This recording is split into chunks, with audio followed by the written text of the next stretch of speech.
Hi everybody, it's bright and sunny and hot in Atlanta, and today I'm going to talk to you about cleaning your hive tools because mine really need it, and I thought I might as well just include you in my process. So I'm going to show you several ways you can clean your hive tool. Over time, what happens is your hive tools get propolis on them, and the propolis hardens and it gets thick and it thickens the blade so that when you try to put it between the frame and the box, it won't go very easily because it's got all this gunk on it. So I always have a lot of hive tools. So all these hive tools need cleaning. I'm going to show you several ways to clean the hive tool. Sometimes right at the beginning of your inspection, you'll pull out your hive tool and think, oh goodness, this hive tool has propolis on it. It's not going to be very good for inspecting. If you have just lit your smoker, got a nice lot of flame going on down in your smoker, a nice lot of heat, and I can let my smoker help me clean my hive tool. And I can take my hive tool and stick it down there in the fire.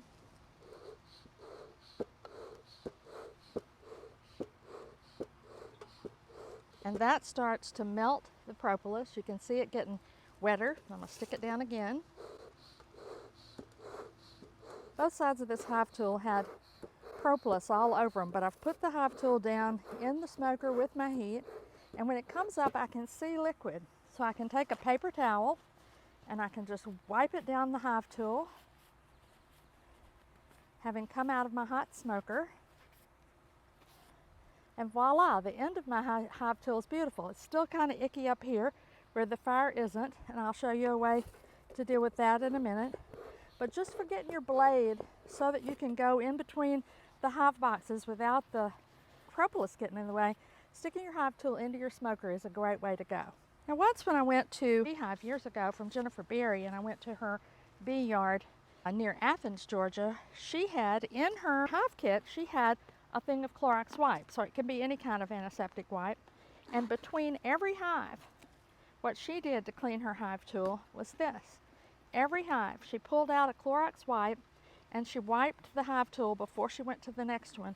She said that all the hives carry diseases that you don't know what they are, and if you don't clean your hive tool between hives, you risk carrying disease from one hive to the other. So while this is not a perfect method because you're using chemicals, you are in fact ending up with a clean hive tool. There's one other method though that I like better than all of these, because it's something that you can do from a Girl Scout perspective, that you can do to get your hive tools clean in between inspections. So I'm going to set my hive tools all on the grill for my fire pit, and I want you to see how dirty they are. They are pretty dirty. Look at the gunk on that one and that one in particular. This one I use all the time. This one I use a lot too. They all need cleaning, including the one that I just cleaned the tip of, because you can see it's got propolis down its handle. For this way of cleaning the hive tool, we're going to use boiling water, and we're going to pour it one at a time over these hive tools and pour boiling water on it. I'm going to scrub it with the steel wool. The propolis comes right off because the hot water is a good agent. The hot water is also hot enough because it's boiling to kill the germs, so that's a good thing too. I keep forgetting that the pan is hot. I'll pour it down the length of this one again, and I can just go like this.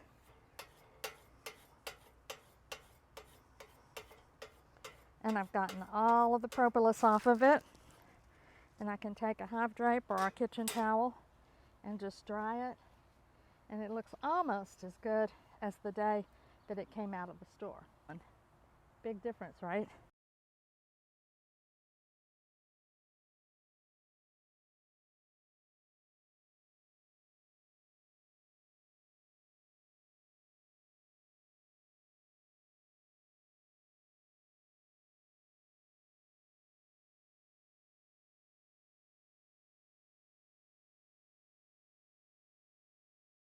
And last but not least is my favorite hive tool. You wonder why I use this one all the time. My friend Julia engraved it for me, so it actually has my name on it.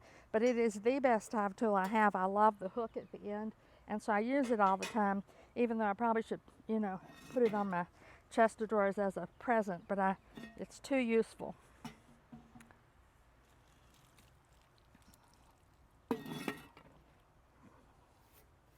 So the thing about using your teapot is you want to be somewhere where it's safe to pour the boiling water. This is a fire pit, so it's not going to hurt it at all to have boiling water poured into it.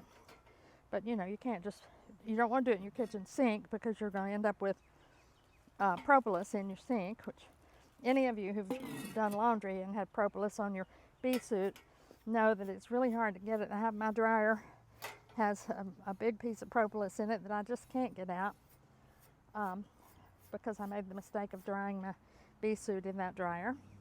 So here we go. We have a beautifully clean hive tool, and now that I've gotten the propolis off, maybe you can even see that it says Linda Tillman, engraved by Julia. So there we go. We have 5 now, beautifully clean hive tools ready to go. Not a bit of propolis on any of them.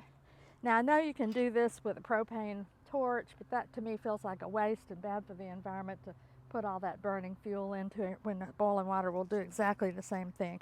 And if you're really, really worried about maybe there's been some disease that you're going to be transmitting, you can also follow up with one of these wipes that Jennifer Berry taught me how to use and just run that over the tip of it to say no, but I can guarantee the boiling water did the same thing. The boiling water got rid of the germs.